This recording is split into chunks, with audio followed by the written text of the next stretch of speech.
kill a man in a fist fight? Well, we was fighting one another and we was kicking one another, and his head hit the concrete, and it must have been a pretty bad blow, which I have suffered deep contrition for. A convicted killer, a billion-dollar empire, and the most celebrated fighters in history ending up completely broke. Don King didn't just get away with murder, he got pardoned for it, then allegedly robbed every man who ever trusted him. What he built behind that electric hair and those American flags will leave you speechless. The making of a monster. On August 20th, 1931, a boy was born in Cleveland, Ohio, into a family that knew the weight of poverty the way most people know the weight of their own name, constantly, quietly, without relief. His name was Donald King. He was the fifth of 6, maybe 7 children, born to a steel worker and a woman who would outlast every tragedy life could throw at her. Nobody in that Cleveland neighborhood could have predicted what he would become. Nobody in the entire country could have predicted it. He would go on to orchestrate the most watched boxing events in human history. He would promote fights on multiple continents. He would stand on stages in front of millions of people, that impossible crown of hair pointed at the sky, screaming that all of this, all of it, was only possible in America. Presidents would take photographs with him. Civil rights icons would write letters on his behalf. He would be inducted into halls of fame. And he would do all of it having stomped a man to death over a $600 debt, having allegedly stolen millions from fighters who trusted him, and having invoked the Fifth Amendment in front of a U.S. Senate committee asked about his ties to the American mob. He would outlast every lawsuit, every documentary, every expose, and every congressional hearing. He would outlast all of it with a grin and a quote from Shakespeare. This is not a redemption story. This is the story of what Don King's success actually cost and who paid for it. Don King's father, Clarence King, worked at Cleveland's Otis Steel Plant, Jones and Laughlin's operation on the Cuyahoga River. He was not a wealthy man. He was not a connected man. He was the kind of man who kept a large family from drowning through the sheer force of labor, turning up to dangerous work every day in an era when black industrial workers had no real safety protections and no meaningful legal recourse when something went wrong. On December 7, 1941, Pearl Harbor Day, as America absorbed the shock of war across the Pacific, 10-year-old Don watched the world end. A massive ladle of molten steel exploded at the plant, engulfing Clarence King in liquid fire. He died horribly. The family received a $10,000 settlement, roughly $219,000 in today's money. It was the price placed on a father's life by an industrial system that had consumed him. It was enough to move.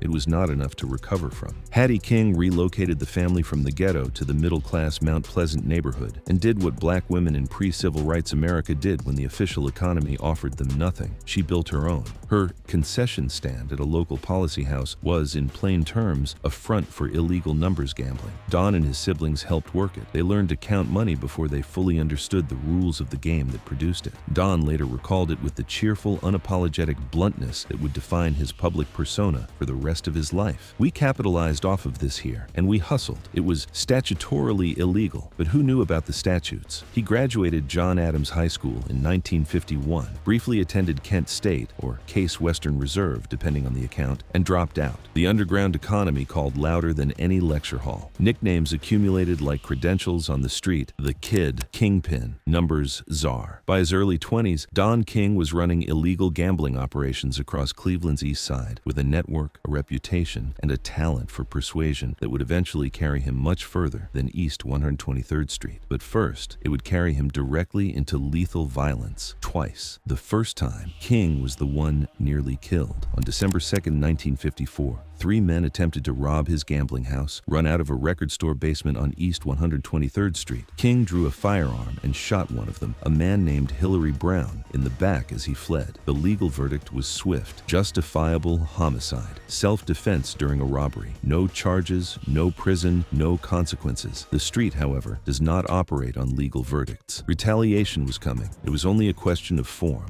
How did you kill a man in a fist fight? Well, we was fighting one another and we was kicking one another, and his head hit the concrete.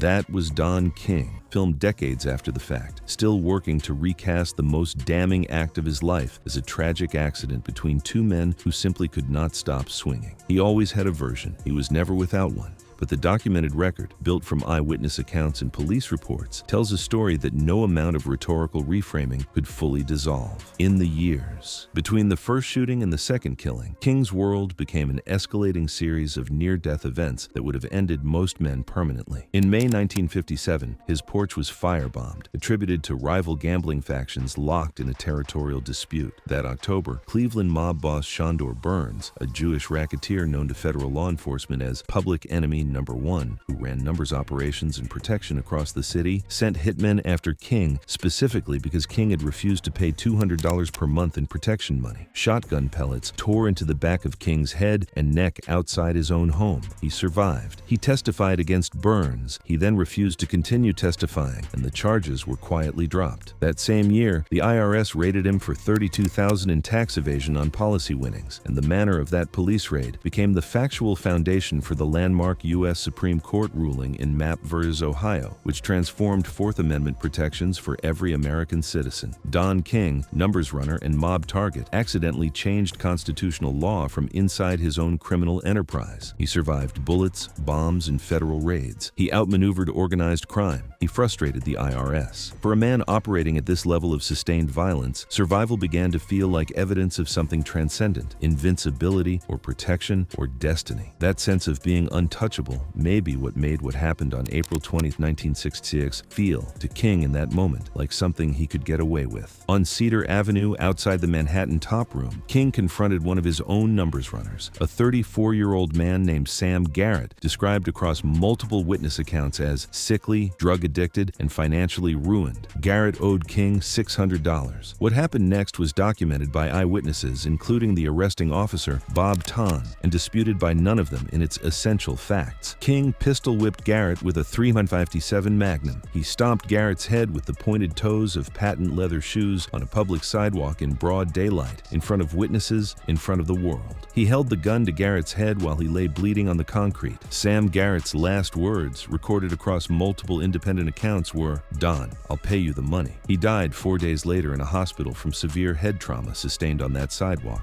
And it must have been a pretty bad blow, which I've suffered deep contrition for. Deep contrition. His word for stomping a sick man to death on a public street over a $600 debt. He held to that framing for the rest of his life, and large portions of the world accepted it, because Don King could make anything sound like something else. The trial was chaotic. Allegations of witness tampering circulated throughout. King was convicted of second-degree murder in 1967 and sentenced to 1 to 20 years. On appeal, the conviction was reduced to voluntary manslaughter. He served 3 years and 11 months at Marion Correctional Institution. While incarcerated, King made a choice he would cite endlessly for the next 50 years. He went to the prison library and read everything he could find: Shakespeare, Nietzsche, philosophy. He absorbed the tools of argument and rhetoric and deployed them immediately in the service of constructing the version of himself the public would one day pay to watch. He arranged from prison to purchase a farm where a widow named Henrietta Renwick lived and married her. He emerged with a new wife, a new vocabulary, and an unbroken appetite for the world. In 1983, Ohio Governor Jim Rhodes granted King a full pardon. The supporting letters came from Jesse Jackson, Coretta Scott King, Mayor George Voinovich, Art Medell of the Cleveland Browns, and Gabe Paul of the Cleveland Indians. The most prominent names in black civil rights advocacy had written on behalf of a man who had beaten an employee to death over a personal debt. The pardon was granted. The record was officially clean, and Don King walked into boxing with nothing left to stop him. The King of the World.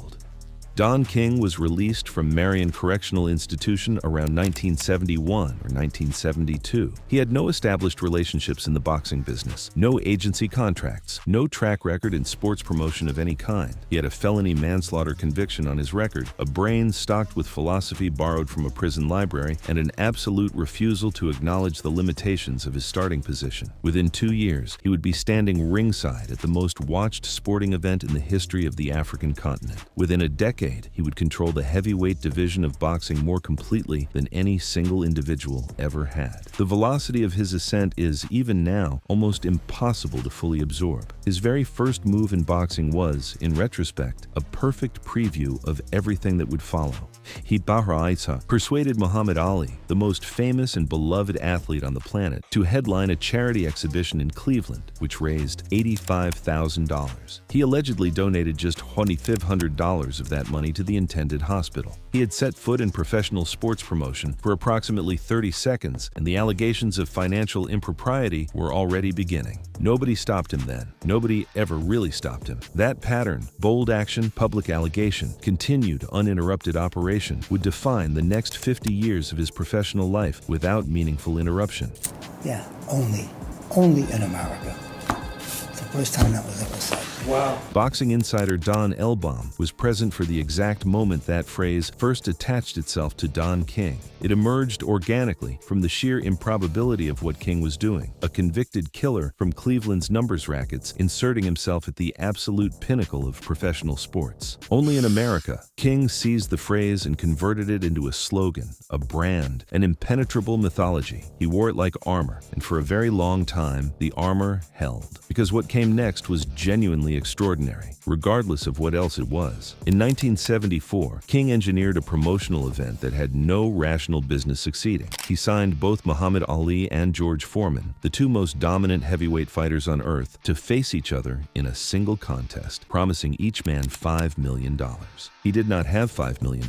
He did not have anything approaching $5 million.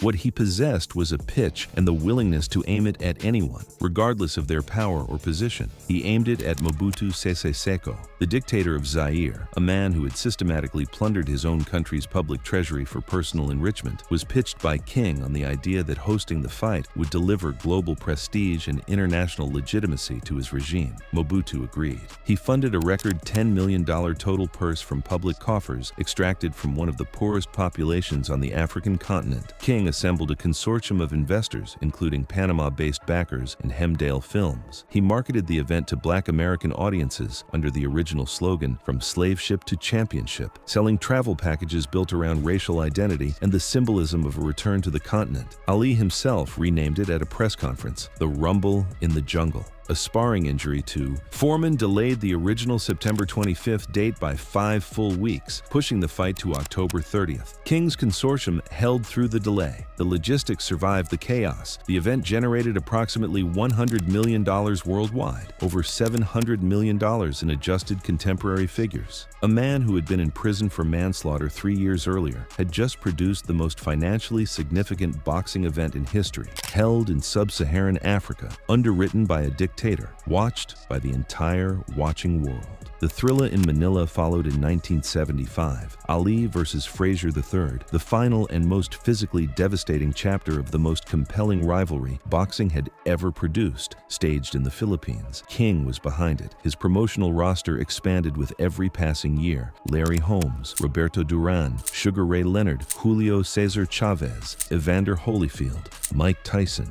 He was not merely a promoter, he was the infrastructure through which the heavyweight division of boxing itself operated. He promoted the Jacksons' 1984 Victory Tour, moving from the boxing arena to the stadium concert with equal confidence and comparable controversy. He purchased Cleveland's Call and Post newspaper, one of the oldest and most respected black publications in the Midwest. His hair, which he described as a divine event, his wife reportedly waking him in the night to announce that his head was rumbling and moving and the hair was popping up, became the single most recognizable image in boxing promotion worldwide. One guy did give a diamond, his name was Don King. You know, even though a lot of people say we don't have a great relationship, the man put me in the position to fight for the heavyweight championship of the world. Larry Holmes said that directly, with evident feeling, looking into the camera. One of the men who would later formally allege that Don King stole more than $10 million from him over the span of a professional career, sat there and acknowledged that without Don King, none of it existed in the first place. That tension, authentic gratitude occupying the same sentence as documented grievance, is the central and irreducible impossibility of Don King. He was real. He built real things. He elevated real careers, and he allegedly robbed the men he elevated systematically for decades through mechanisms they couldn't read and accounting they couldn't audit. Jack Newfield's 1995 expose, Only in America, The Life and Crimes of Don King, documented in meticulous detail what he called the lost generation, fighters who had earned purses that should have provided financial security for life and somehow ended up destitute. The mechanism, documented across case after case, was consistent. Contracts containing monopoly clauses requiring opponents to sign exclusively with King. creative operational accounting that consumed fighter earnings in ways that defied basic arithmetic, hidden manager fees routed through King's stepson Carl King, who collected percentages that fighters had never negotiated or agreed to pay. Muhammad Ali, already suffering advancing Parkinson's disease by 1982, was owed between $1 and $2 million in underpayment from his Holmes fight. Don King's response was to dispatch his associate Jeremiah Shabazz to Ali's hospital room with a suitcase containing $50,000 in cash and a release letter for Ali to sign. Shabazz himself later described Ali in that moment as ailing, mumbling. Ali signed. The document didn't just release King from the existing debt, it handed King future promotional rights to Ali's name and image. Ali's own attorney, present in the room, reportedly wept at what had just occurred. The man who had been Don King's first real promotional opportunity ended his boxing relationship by signing away his legacy from a hospital bed. Larry Holmes alleged that King stole more than $10 million from him across his championship career through a consistent 25% hidden management cut applied across fight after fight. Holmes received $150,000 of a $500,000 purse against Ken Norton, $50,000 of $200,000 against Ernie Shavers. The underpayment pattern continued across his Ali fight, his Cooney fight, his Spinks defenses. Holmes sued over the Cooney accounting, settled for $150,000, a fraction of the claimed total, and signed a gag order restricting what he could say publicly about the specifics for years afterward. I said, Don, I can't beat Mike Tyson. I've been off 2 years. That was Holmes, recounting the night King showed up at his door with a multi-million-dollar offer to fight a prime 22-year-old Mike Tyson after Holmes had been out of the sport for 2 full years. Holmes knew exactly what he was being asked to do. He acknowledged it openly. He took the fight regardless. He lost in devastating, lopsided fashion. King collected on every side of the transaction, and Holmes was left with a fraction of what his name and his name alone had put on the table. Tim Witherspoon was presented with 4 separate contracts and told to sign them without a lawyer present. The documents included an exclusive promotional agreement with Don King, a duel, management arrangement with Carl King, broken into a 33% deal, and a separate illegal 50% agreement, and 1 contract left entirely blank at the time of signing. Witherspoon was promised $150,000 for his fight against Holmes. He received $52,000 after deductions. His training camp was billed to him at $150 per day. HBO paid King $1.7 million for the Bruno fight. After all deductions, with Carl King alone extracting $275,000, Witherspoon's net came to $90,000. He filed a $25 million lawsuit and settled for $1 million, agreeing to restrictions on future public statements about the matter. Meldrick Taylor was threatened with death if he refused to accept $300,000 of the $1.3 million he was contractually owed. Terry Norris settled $7.5 million in 2003. Chris Bird sued. Lennox Lewis sued. The list grew so long it ceased to be a list of individual incidents and became something more damning, a documented business model. The fall. There is a specific kind of betrayal that lands harder than any other. Not the indifference of a stranger, not the bureaucratic cruelty of a distant institution, but the deliberate damage inflicted by someone you called family, someone who told you they were in your corner and then emptied your pockets from inside it. That is the specific betrayal Mike Tyson alleged. And when Tyson speaks about it, particularly in the unguarded, unscripted moments when the anger is still raw, it is not performance. It is the sound of a wound that never properly healed. Tyson entered Don King's world in the mid-1980s as the most terrifying young heavyweight the sport had seen in a generation. He was volcanic, barely manageable, and without the legal or financial sophistication that might have protected him from what was coming. King recognized the asset with the clarity that had always defined him at his predatory best. For approximately a decade, he positioned himself as Tyson's promoter, confidant, and, in the language both men used in their better moments, something like a brother. The other piece of shit, Don King, who's just a wretched, slimy, reptilian mother. Right, this is supposed to be my brother, my black brother, right? Hold on those last 4 words specifically. Supposed to be my brother. That is not a financial complaint. That is not a legal filing. That is the language of personal destruction. A man describing not the loss of money, but the loss of the belief that someone had genuinely been on his side. For a man whose entire psychological architecture was built on the concepts of loyalty and combat, that wound may have run deeper than any accounting shortfall. Right, he's just a bad man. He's a real bad man. In 1998, Tyson filed a $100 million lawsuit against Don King, alleging systematic financial theft spanning their entire professional relationship, with one documented cited accounting discrepancy of $20 million within a single period. The suit settled for $14 million, though no admission of wrongdoing was required. No public accounting of the missing funds was provided. King signed the settlement figure and continued operating. Tyson was left with a number that represented a fraction of his own allegations, a public record of betrayal, and an anger toward King that never fully cooled across the years that followed. He would kill his mother for $1.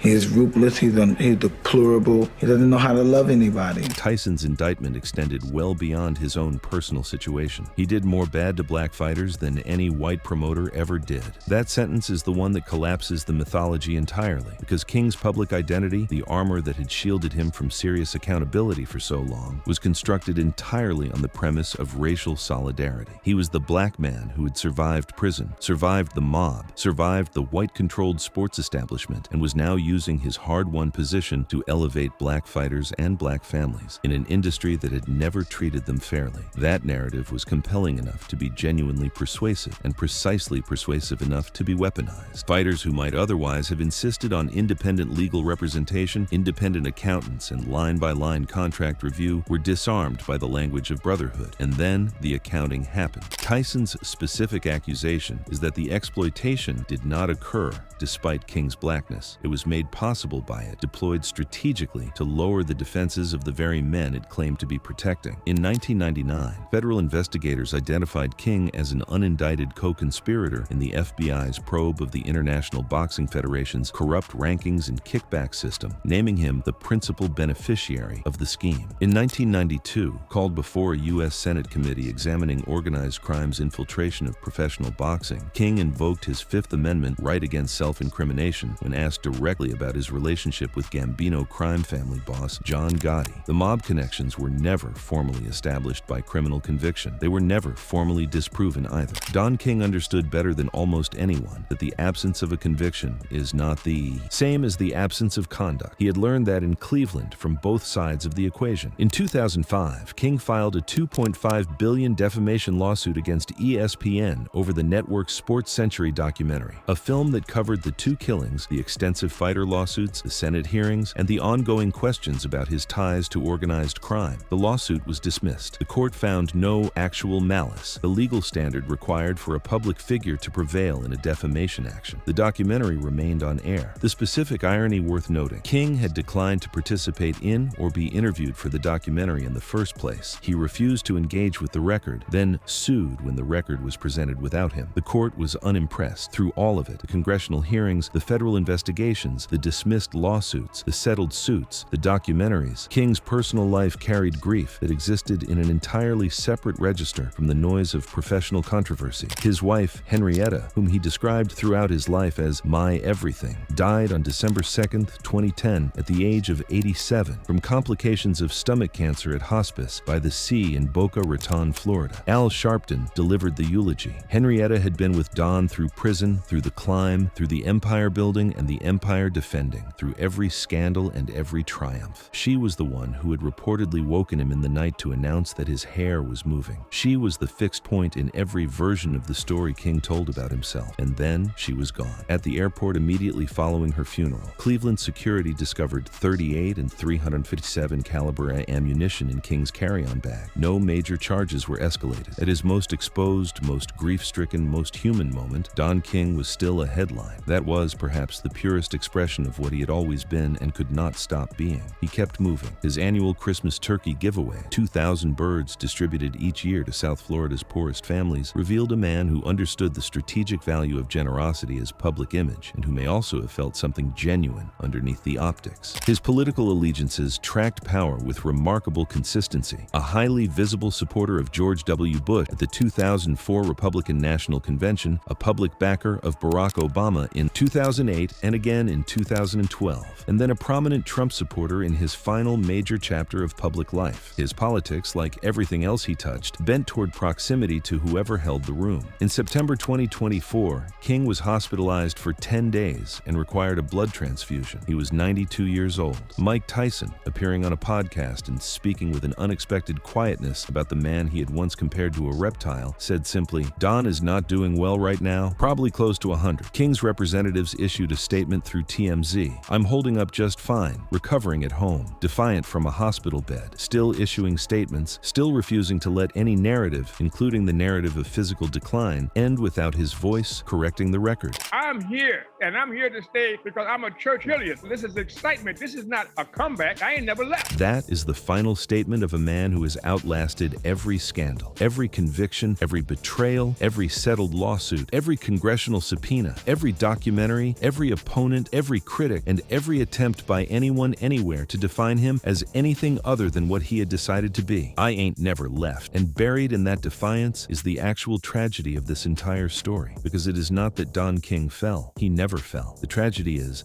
that he never did. The tragic fate of Don King is that there isn't one. He won. He consistently won. And the tragedy, the real, documented human tragedy, belongs entirely to the people around him. Muhammad Ali signed away his name and image rights from a hospital bed, too ill to fully comprehend the document placed in front of him, for $50,000 cash in a suitcase. Larry Holmes endured a decade of championship-level punishment, absorbed physical damage that shortened both his career and his health, and came out the other side, bound by a gag order and holding a settlement that represented a fraction of what his own career should have earned him. Tim Witherspoon signed blank contracts because he was told to trust the man across the table. Sam Garrett bled out on a Cleveland sidewalk, with his last words being a promise to repay a $600 debt, and the man who put him there was pardoned by Coretta Scott King, inducted into halls of fame, and handed out turkeys every December. Jack Newfield, the journalist who spent years and considerable personal risk documenting King's methods with the rigor of an investigative prosecutor, concluded that King was not a colorful villain or a flawed genius, but simply the shame of boxing. A structural failure dressed in sequins and American flag. A man who located the specific vulnerability of black fighters operating inside a white-controlled industry and converted that vulnerability into a personal revenue stream that ran largely uninterrupted for decades. And yet, on the occasion of his 92nd birthday, Don King described himself without hesitation as one of the world's great survivors. He said he had achieved it through wit, grit, and bullshit. He is not wrong on any count. He survived the explosion that killed his father. He survived mob shotguns in his own doorway. He survived prison. He survived decades of lawsuits totaling hundreds of millions of dollars in claimed damages. He survived U.S. Senate hearings. He survived ESPN. He survived Tyson's rage. He survived the deaths of everyone who meant something to him. He survived old age itself, at least as of this recording. Still issuing statements, still connected to the sport, still refusing to be past tense. If you enjoyed this video, click on any of the cards on your screen.